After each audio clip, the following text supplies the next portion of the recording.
Boston Bruins have had yet another game of utter disappointment. This time against the Ottawa Senators. We're going to be breaking down this game, as well as all the events that happened, because this is a very interesting game to look at the future of the Boston Bruins, as well as some pretty exciting moves that they have made that are going to be talked about for quite some time. Let's get into it right away. Before we do, though, we notice that 70% of you guys watching right now are not subscribed to the channel. If you're looking for a spot to get all your Boston Bruins news, you're in the right spot. Hit the sub button, join me here on the channel. We are covering everything Boston Bruins. But without any further ado, let's, as I mentioned, get straight into it. And don't mind the background. Currently out of town. Got to get these Bruins videos up, because especially with what's been going on. And as you see right here, I want to pull up, well, let's pull up the hockey stat card first. Looking up this, you do see a big discrepancy of good and bad. Now, from looking at the game, from kind of looking at a 6-5 shootout loss, and looking at this, you would say that this game was a pretty good one with the Boston Bruins. Obviously, letting in 6 goals is not ideal. You may blame the goalie or whatnot, but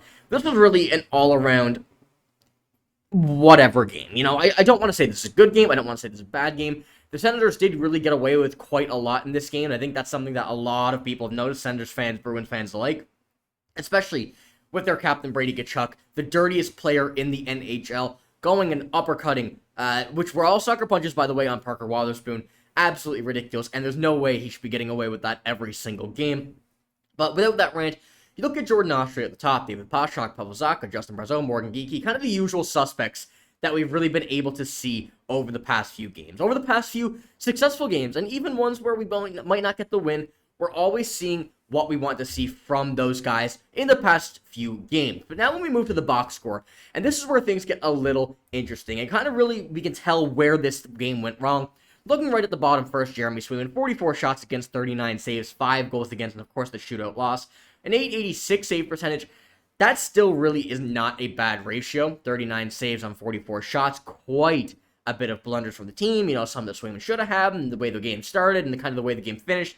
A very physical game. This game really played out to be one game like this. We see those games in the NHL where it's just going to be high scoring. There's no structure to it, and this game was really one of those. But then you see, as I mentioned, the guys who are at the top of this list: Jordan Oshie, Mason Lohrei, David Pastrnak, Morgan Geekie. You know, a lot of those guys, Pavel Zacha, that we've been able to see the success from, have continued this in this game, which is still a very good sign. But we need to see more consistency from this team, more consistency that will come in any situation that we need, not just games like this. Of course, David Pastrnak, a goal and 2 assists, has really started to heat up, and that's something we've all been waiting for. We've really been able to see that the past few games, and I believe before this game, he had 8 points in 3 games going into it. Now, of course, with a goal and 2 assists in this game, certainly upping that ratio once again. But a good game for Jordan Oshie as well. In a game that they lost 6-5, was a +3 on the night with 1 assist. Mason Lohrei, 2 assists, a +1. Then we see Morgan Geekie, of course, and Pavel Zacha, both on the top line there with David Pastrnak. And one that we really got the opportunity to see play really, really well tonight. But that may not continue for next game, as we do have an injury update to Pavel Zacha. He will not. He was not practicing today, has not practiced yet, you know, of course, no game tonight, but still has not practiced yet with a line. And at today's practice, or morning skate, he was not there. So we will get into that in a moment, but I did want to pull up this screenshot here as well of the practice lines. And I'll pull up this one here first, actually. Looking at what we've seen from Joe Sacco say on Brad Marchand from last game, before we get into it, because this could affect the lines of what we're seeing over these next few games. Sacco said on Marchand not playing in overtime. He was not hurt. It was a coach's decision, which is another very interesting one. And obviously, the Joe Sacco style of coaching is something we've all wanted to see. We've all been waiting for it. We've all really been able to see a coach that really takes namesake into value, but does not use that as a power over every other player. Players get the same opportunity no matter if you're the captain, no matter if it's your first NHL game. And for the most part, that's what I love to see from Joe Sacco. And obviously, if there's any other scenario, maybe like, you know, certain ones, I don't want to put anything on specific, as if like David Pastrnak not playing in overtime, because he still is a very good player, but if he's not having a great game, you know, way you can put him out there confidently and make him say, yeah, go do your thing if he's not on. So I do like the move from Joe Sacco, obviously, but it does suck to see Marchand not in overtime. We'll see if anything else comes from this. I doubt it will, but it could be something very interesting. But as I mentioned, you probably just seen a minute ago as well, the practice lines for this morning's skate, probably about an hour ago here now. Oliver Wahlstrom is on the first line with Morgan Geekie and David Pastrnak. Geekie centering that line, Wahlstrom on left, Marchand, Poitras, and Lettieri as a second line. A very interesting line, and one that I think will really, really work out well, and one that interests me a lot. I'm very excited to see how that does play out, and how that really may play together, how they may play together. I believe Marchand and Poitras will be good together. On Lettieri, watching him play his few games so far, he is a very, very good quick skater, as is his, point per game in the AHL. This could be a very good sign of something the Bruins may want to keep an eye on. Trent Frederic, Elias Lindholm, and Charlie Coyle. Elias Lindholm bumped down to the third line here, and Justin Brazeau, Beecher, and Kastlik rounding up the fourth line. Zadorov and Peak on the first defensive pairing, Wahlstrom and Carlo, and Lowry and Osterley.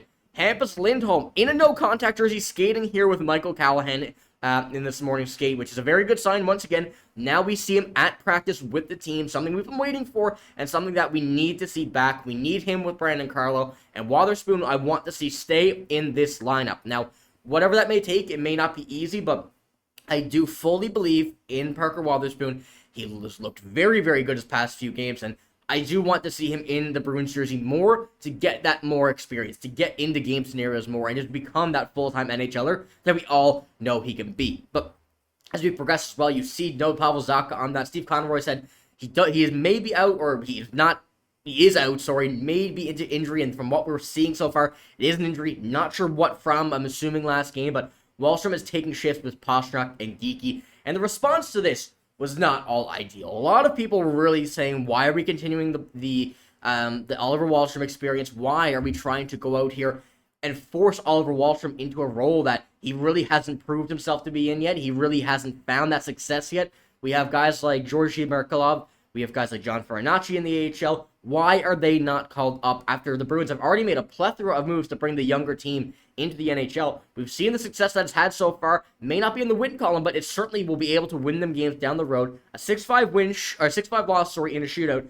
should be a win. If you're scoring 5, it should be a win. And being able to pot those extra here and there from Merkulov, Farinacci, whoever it may be, Lysell in the AHL, it is time to bring those up. We've seen the success that it's had in the short run, and we're seeing that reaction now. With the Bruins losing, people not being able to keep up with the play, we want to see this team back in action. We want to see the younger guys here. We want to see this team in the playoffs. So let me know what you think about all this news here, and let me know what you think about these lines right here. Some very interesting ones ahead of the practice for today. And heading into tomorrow, we'll see what we're going to look like in the game. Let me know what you think about this, and especially Oliver Wahlstrom on that first pairing. And let me know what you think about the second line as well. Some very interesting ones that we haven't yet seen. We've seen quite a few lines this season, as Bruins fans know, but we have not really seen one that has found that ultimate success, apart from the fourth line earlier this season. But this is all I got in this video. If you did enjoy, give it a like, hit the sub button as well. And I do apologize if the audio here is a bit funky. I tested before. Should be good. Should be back to regularly scheduled programming on Tuesday. Another video will be coming tomorrow, however, so don't worry about that. Maybe right here, maybe not. We'll see. But I do appreciate all of you guys for bearing with me here in this video. But as I mentioned, that's all I got. Thank you for watching. Hope you have a great day. See you later.